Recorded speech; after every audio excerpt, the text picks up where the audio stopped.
Hello guys, ಎಲ್ಲರೂ ಕೂಡ ನನ್ನ ಮತ್ತೊಂದು ವಿಡಿಯೋಗೆ ಸ್ವಾಗತ. KCT ಹಾಗೆ ನೀಟು ಸ್ಟೂಡೆಂಟ್ಗಳು ಇವಾಗ ಸೆಕೆಂಡ್ ರೌಂಡ್ ಒಂದು ಫೈನಲ್ ರಿಸಲ್ಟ್ಗೋಸ್ಕರ ಆದರೂ ತುಂಬಾ ವೇಟ್ನ ಮಾಡ್ತಾಯಿದ್ದಾರೆ ನಿನ್ನೆಯಿಂದ ಕೂಡ.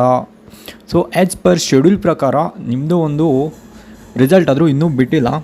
ತುಂಬ ಸ್ಟೂಡೆಂಟ್ಸ್ಗಳಾದರೂ ವೇಟ್ನ ಮಾಡ್ತಾಯಿರ್ತಾರೆ, ಇವತ್ತು ಬರ್ಬೋದಾ ಮಧ್ಯಾಹ್ನದಿಂದ ಪ್ರತಿಯೊಬ್ಬರು ಕೂಡ ಇವಾಗ ವೆಬ್ಸೈಟ್ ಚೆಕ್ ಮಾಡ್ತಾನೆ ಇರ್ತಾರೆ. ಸೊ ಇವಾಗ ಬಂದುಬಿಟ್ಟು ಸಮಯ 7 ಗಂಟೆ ಆಗಿದೆ. ಸೊ ಇನ್ನೂವರೆಗೂ ಕೂಡ ಯಾವುದೇ ಒಂದು ಅಪ್ಡೇಟ್ ಆದರೂ ಬಂದಿಲ್ಲ. ಸೊ ಇಲ್ಲಿ ನೋಡ್ಬೋದು ಗೈಸ್, ನೀವು KE ವೆಬ್ಸೈಟಲ್ಲಿ ಹೋಗಿ ಪ್ರವೇಶ ಅಂತ ಹೋಗಿ UGCET ನೀಟ್ ಅಥವಾ UGCET 2024. ಸೊ ಇಲ್ಲಿ ನೋಡಿದ್ರೆ ಯಾವುದೇ ರೀತಿ ನಿಮಗೆ ಇನ್ನೂ ಕೂಡ ಒಂದು ಅಪ್ಡೇಟ್ ಆದರೂ ಇನ್ನೂ ಬಂದಿಲ್ಲ ಗೈಸ್. ಇನ್ನು ಯಾವಾಗ ಬಿಡಬಹುದು, ಏನೊಂದು ಫಿಕ್ಸ್ ಡೇಟ್ ಆದರೂ ಇನ್ನು ಏನು ನೆಕ್ಸ್ಟು ಇವಾಗ ಹೇಗೆ ಇನ್ನು ಏನು ಡೇಟು ಇಲ್ಲ, ಒಂದು ಏನಾದರೂ ಒಂದು ಟೈಮಿಂಗ್ಸ್ ಹೇಳಿದ್ರೆ ನಮಗೂ ಹೆಲ್ಪ್ ಆಗುತ್ತೆ ಅಂತ ನೀವು ಅನ್ಕೊಂತ. ಮತ್ತು ತುಂಬ ಸ್ಟೂಡೆಂಟ್ಸ್ ಆದರೂ ಅವರಿಗೆ ಕಾಲ್ ಮಾಡೋದಾಗಿರ್ಬೋದು, ಮೆಸೇಜ್ ಮಾಡೋದಾಗಿರ್ಬೋದು, ಮೇಲ್ ಮಾಡೋದಾಗಿರ್ಬೋದು ಮಾಡಿರ್ತಾರೆ. ಸೊ ಅವರು ನಿಮಗೆ ಅಪ್ಡೇಟ್ ಏನು ಅಂತ ಕೊಟ್ಟಿರ್ತಾರೆ, ಇವತ್ತು ಬರುತ್ತೆ, ನಾಳೆ ಬರುತ್ತೆ, ಸಂಜೆ ಬರುತ್ತೆ. ಸೊ ಹಿಂಗೆ ಹೇಳ್ತಾರೆ ಹೊರತು ಬಿಟ್ಟು ನಿಮಗೆ ಕನ್ಫರ್ಮ್ ಅಂತೂ ಹೇಳಿಲ್ಲ. ಅವರು ನಿಮಗೆ ಮೊನ್ನೆ ಕೂಡ ಕಾಲ್ ಮಾಡಿದಾಗ ಹೇಳಿರ್ಬೋದು ಇವತ್ತು ಬೆಳಗ್ಗೆ ಬಿಡ್ತಾರೆ ಅಂತ.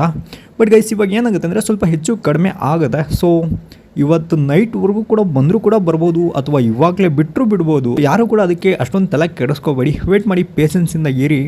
ಸೊ ಬಿಟ್ಟ ಮೇಲೆ ನಿಮಗೆ ಅಪ್ಡೇಟ್ ಮಾಡ್ತೀನಿ, ಇಲ್ಲಾಂದರೆ ನೀವೇ KE ವೆಬ್ಸೈಟಲ್ಲಿ ಹೋಗಿ ಚೆಕ್ ಮಾಡ್ತಾ ಇರಿ. ಸೊ ಈಗ ಬರುತ್ತೆ. ಇವಾಗ ರಿಸಲ್ಟ್ ಬಿಟ್ಟ ಮೇಲೆ ಇವಾಗ ನೆಕ್ಸ್ಟ್ ನೀವು ಏನು ಮಾಡಬೇಕು ಅದಕ್ಕೆ ಮಾಡ್ಕೊಂಡು ರೆಡಿ ಇರಿ. ಇವಾಗ ಡಾಕ್ಯುಮೆಂಟ್ ಆಗಿರ್ಬೋದು ಪ್ರತಿಯೊಂದನ್ನು ಕೂಡ ನೀವು ರೆಡಿ ಇಟ್ಕೊಂಡಿರಿ, ನೆಕ್ಸ್ಟ್ ಅಡ್ಮಿಷನ್ ಆಗೋಕ್ಕೆ ಫೀಸ್ ಅಂತ. ಸೊ ಬಿಟ್ಟ ಮೇಲೆ ನಿಮಗೆ ವಿತಿನ್ 1 ವೀಕಲ್ಲಿ ನಿಮಗೆ ಎಲ್ಲ ಒಂದು ಪ್ರೊಸೀಜರ್ ಅದು ಕಂಪ್ಲೀಟ್ ಆಗುತ್ತೆ. ಆಲ್ಮೋಸ್ಟ್ ನಿಮ್ಗೆ ಗೊತ್ತಿರುತ್ತೆ, ಫಸ್ಟ್ ರೌಂಡ್ ಆದರೂ ಆಗಿದೆ. ಸೊ ರಿಸಲ್ಟ್ ಅಪ್ಡೇಟ್ ಕುರಿತು ಇಷ್ಟು. ಸೊ ವೇಟ್ ಮಾಡಬೇಕು ಗೈಸ್. ಸೊ ಏನಾದರೂ ಅಪ್ಡೇಟ್ ಬಂದರೆ ಖಂಡಿತವಾಗೂ ನಿಮಗೆ ತಿಳಿಸ್ಕೊಡ್ತೀನಿ. ನೆಕ್ಸ್ಟು ಕೆಲವೊಂದು ಸ್ಟೂಡೆಂಟ್ಗಳಾದರೂ ಕೇಳ್ತಿರ್ಬೋದು, ಸೀಟ್ ಸಿಗದೆ ಇದ್ದಂಥ ಸ್ಟೂಡೆಂಟ್ಗಳು ಅಥವಾ ಸಿಕ್ಕಿ ಕೂಡ ಅವ್ರಿಗೆ ಇಷ್ಟ ಇಲ್ಲದೆ ಕ್ಯಾನ್ಸಲ್ ಮಾಡ್ಕೊಂಡ್ಬಿಟ್ಟು ಇವಾಗ ಸೆಕೆಂಡ್ ರೌಂಡ್ ಆದಮೇಲೆ ನಾವು ಥರ್ಡ್ ರೌಂಡಿಗೆ ಹೋಗಬೇಕು ಅಥವಾ ಮಾಪಪ್ ರೌಂಡಿಗೆ ಹೋಗಬೇಕು. ನಮಗೆ ಇವಾಗ ನೆಕ್ಸ್ಟ್ ರೌಂಡ್ ಇರುತ್ತಾ ಇಲ್ವಾ, ಥರ್ಡ್ ರೌಂಡ್ ಇದೆಯಾ ಅಥವಾ ಮಾಪಪ್ ರೌಂಡ್ ಇದೆಯಾ, ಸೊ ಅದರಲ್ಲಿ ಹೋದರೆ ನಮಗೆ ಸೀಟ್ ಸಿಗುತ್ತಾ ಅಂತ ತುಂಬ ಸ್ಟೂಡೆಂಟ್ಸ್ ಆದರೂ ಇವಾಗ ಕನ್ಫ್ಯೂಷನ್ ಆಗಿರ್ತಾರೆ.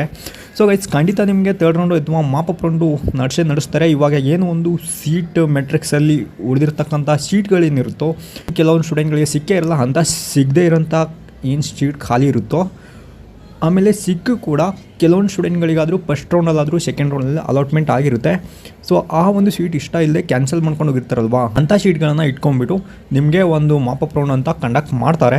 ಸೊ ಅದ್ರ ಕುರಿತು ನಿಮಗೆ ಇನ್ನೂ ಅಪ್ಡೇಟ್ ಬರುತ್ತೆ. ಸೊ ಬಂದ ಮೇಲೆ ಖಂಡಿತವಾಗಿ ನಿಮಗೆ ಅಪ್ಡೇಟ್ ಮಾಡ್ತೀನಿ. ಅದು ನಿಮಗೆ ಆಫ್ಲೈನಲ್ಲಿರುತ್ತಾ ಆನ್ಲೈನಲ್ಲಿರುತ್ತಾ ಅಂತ. ಕೆಲವೊಂದು ಸಲ ಏನಾಗುತ್ತೆ ಅಂದರೆ ಇವಾಗ ಆಫ್ಲೈನಲ್ಲಿ ಇರುತ್ತೆ, ಬೆಂಗಳೂರು ಬಂದುಬಿಟ್ಟು ಎಲ್ಲ ಅಂದರೆ ಕಾಲೇಜ್ ವೈಸೇ ಅಲ್ಲೇ ಹೋಗ್ಬಿಟ್ಟು ಡೈರೆಕ್ಟಾಗಿ ನಿಮ್ಮ ಡಾಕ್ಯುಮೆಂಟ್ ವೆರಿಫಿಕೇಷನ್ ಮಾಡಿ ಸೊ ಅಲ್ಲೇ ಅಲಾಟ್ಮೆಂಟ್ ಆದರೂ ಮಾಡ್ತಾರೆ ನಿಮಗೆ. ಸೊ ಲಾಸ್ಟ್ ಇಯರ್ ಹಿಂಗೆಲ್ಲ ಪ್ರೊಸೀಜರ್ ಆದರೂ ಆಗಿದೆ.